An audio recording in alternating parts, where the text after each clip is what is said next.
सम्पूर्णमा नमस्कार। यस 3D computer take Nepal च्यानलमा तपाईहरुलाई पुनः स्वागत छ। यदि तपाई यस भिडियोमा नयाँ हुनुहुन्छ भने यस च्यानललाई चाहिँ सब्स्क्राइब गर्न नबिर्सनु होला भन्न चाहन्छु।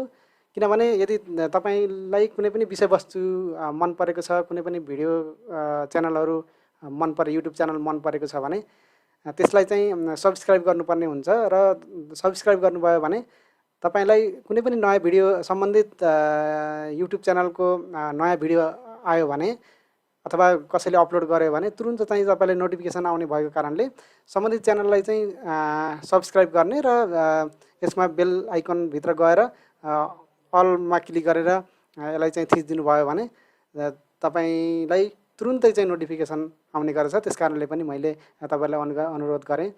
मैले विभिन्न विषयवस्तुमा रहेर एमएस अफिस र कम्प्युटर सम्बन्धी जानकारीमूलक भिडियोहरू बनाउँदै आइरहेको छु र तपाईले यसभन्दा अगाडिका भिडियो हेर्नुभएको छैन भने आई बटनमा थिचेर पनि तपाईले हेर्न सक्नुहुन्छ। र आज पनि हामीले एमएस वर्ड सम्बन्धी नयाँ कुरा सिक्नेछौँ र आजको विषयवस्तु रहेको छ डकुमेन्टलाई चाहिँ जस्तो हामीले कुनै पनि फाइलहरू एमएस वर्डमा बनायौँ भने ती डकुमेन्टहरू कुनै कुराहरू चाहिँ महत्त्वपूर्ण रहेका हुन्छन् र कुनै अनअथराइज व्यक्तिले चाहिँ त्यसलाई खोलेर एडिटिङ गर्न अथवा मिसयुज गर्न नसकोस् भन्नका लागि हामीले डकुमेन्टलाई विभिन्न तरिकाले चाहिँ प्रोटेक्सन गर्नुपर्ने हुन्छ अथवा सुरक्षित राख्नुपर्ने हुन्छ। र पहिलो कुरा त हामीले जस्तो पासवर्ड राखेर पनि पुरै फाइललाई नै लक गर्न पनि सक्छौँ र अरू विभिन्न माध्यमबाट पनि डकुमेन्टलाई प्रोटेक्सन गर्न सकिन्छ। जस्तो कि हामीले डकुमेन्टलाई पासवर्ड लक गर्नु पर्यो र पुरै फाइललाई नै पासवर्डबाट ओपन गर्नु पर्यो भने हामीले चाहिँ पासवर्डबाटै प्रोटेक्सन गर्नुपर्ने हुन्छ। जस्तो त्यसको लागि चाहिँ हामीले यहाँ फाइल मेनुमा यहाँनिर गएर प्रोटेक्सन गर्न सकिन्छ र यो यसमा चाहिँ हामीले के गर्न सकियो भने यो 7 भन्दा पछिको भर्जन भएको कारणले यसलाई चाहिँ हामीले के गर्न सकिने भयो, यहाँनिर प्रोटेक्ट डकुमेन्ट भित्र गएर यहाँनिर एन्क्रिप्ट विथ पासवर्ड भनेको छ, यहाँनिर हामी क्लिक गर्छौँ र यहाँनिर गइसकेपछि आफूले चाहे अनुसारको पासवर्ड राख्ने र यसलाई ओके गरिदिइसकेपछि रिएन्टर पासवर्ड भनेर आउँछ, त्यहाँनिर हामीले रिएन्टर गरिदिने हैन। त्यति गरिसकेपछि डकुमेन्टलाई सेभ गरिसकेपछि के हुन्छ त यो चाहिँ डकुमेन्ट प्रोटेक्सन भयो हैन। जस्तो मैले यसलाई सेभ एज गरेर डेस्कटपमा राखिदिन्छु, कुनै डेस्कटप फाइलमा राखिदिन्छु हैन। यसलाई डेस्कटपमा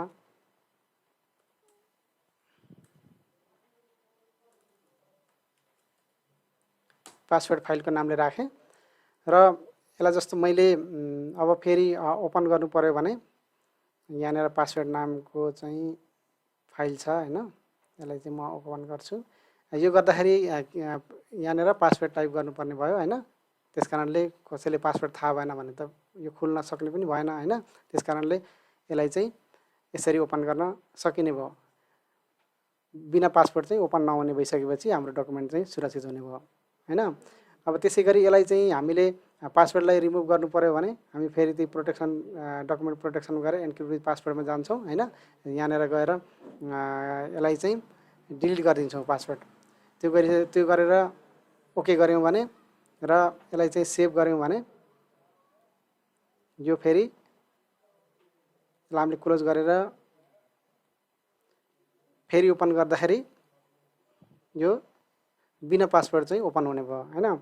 त्यसैगरी जस्तो कुनै अवस्थामा छ, कुनै यस्तो अवस्था छ जसको लागि व्यक्तिले चाहिँ यसलाई ओपन गरेर हेर्न त सकोस् तर यसलाई एडिटिङ गर्न अथवा कुनै पनि चेन्ज गर्न नसकोस् भन्नका लागि चाहिँ हामीले अर्को तरिका अपनाएर पनि हामीले विदाउट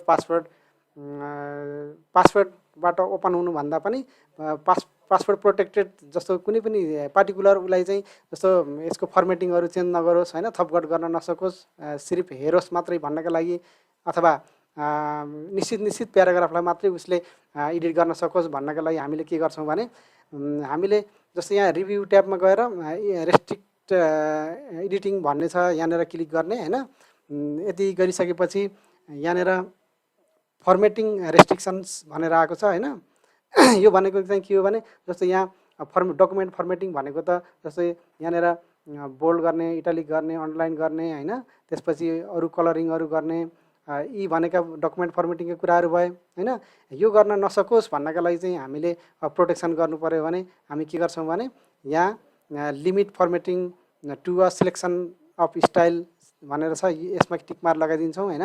त्यसपछि एडिटिङ रिस्ट्रिक्सन, अब जस्तो allow only this type of editing in the document भन्ने जस्तो यहाँ यसमा टिक लगाएर यहाँनिर के छ भने नो चेन्जेस रिड ओन्ली भन्यो भने जस्तो यसमा चाहिँ यो अप्सनलाई हामी यतिलाई मात्रै गऱ्यौँ भने के गर्ने भयो, पासवर्ड दिएर राख्यौँ भने उसले चाहिँ पढ्न मात्रै सक्ने भयो, यसलाई चाहिँ चेन्ज गर्न सक्ने भएन हैन।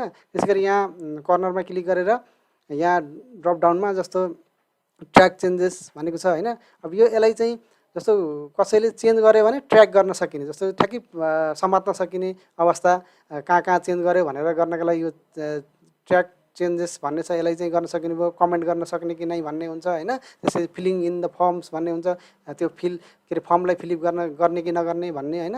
अब अथवा त्यतिलाई मात्रै प्रोटेक्सन गर्ने कि हैन।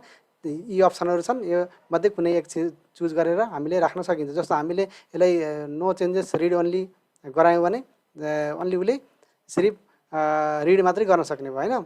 त्यसै गरेर जस्तो अब यसमा एक्सेप्सन भन्ने छ हैन, अप्सनल छ, यो आवश्यक पर्यो भने गर्ने भयो। जस्तो यहाँ हामीले एभ्रीवन भनेर गऱ्यौँ, तर जस्तो हामीले जस्तो यतिलाई मात्रै जस्तो यसलाई गर्नु पर्यो हैन।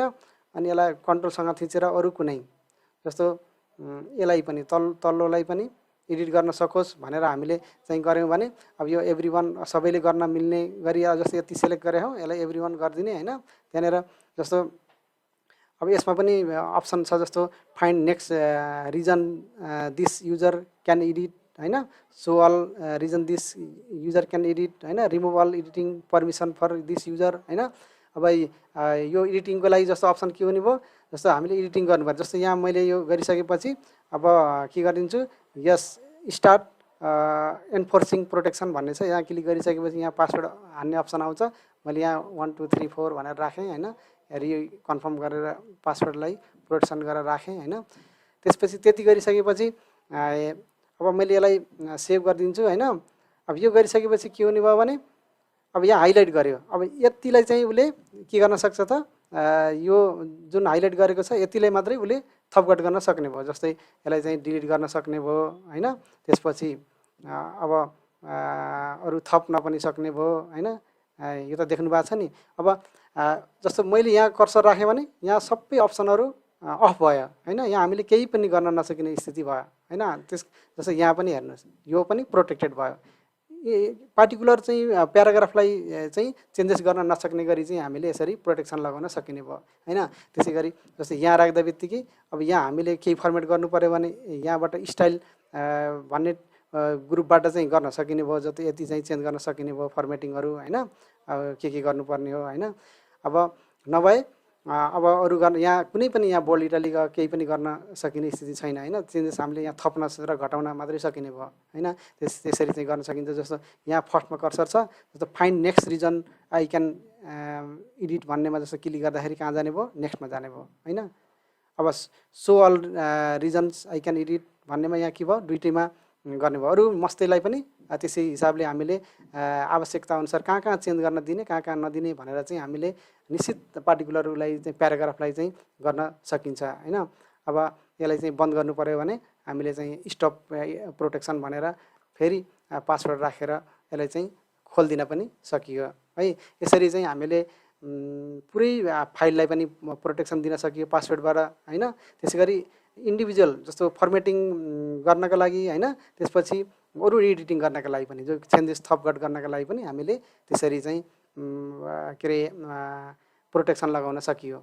यसरी चाहिँ एमएस वर्डमा यो फिचर चाहिँ अत्यन्तै महत्त्वपूर्ण छ। हामीले कुनैले चाहिँ रिड ओन्ली बनाएर राख्ने कि हैन, फुल्ली चाहिँ प्रोटेक्सन गर्ने कि आफ्ना महत्त्वपूर्ण डकुमेन्टहरूलाई यसरी चाहिँ हामीले यो फिचरलाई चाहिँ प्रयोग गर्न सकिन्छ हैन। यही नै हो यसमा हैन। आजलाई यति नै भने मैले, र आगामी दिनमा फेरि पुनः उपस्थित हुने नयाँ भिडियोको साथ उपस्थित हुनेछु। आजलाई यति नै भन्न चाहन्छु। हस्त, धन्यवाद।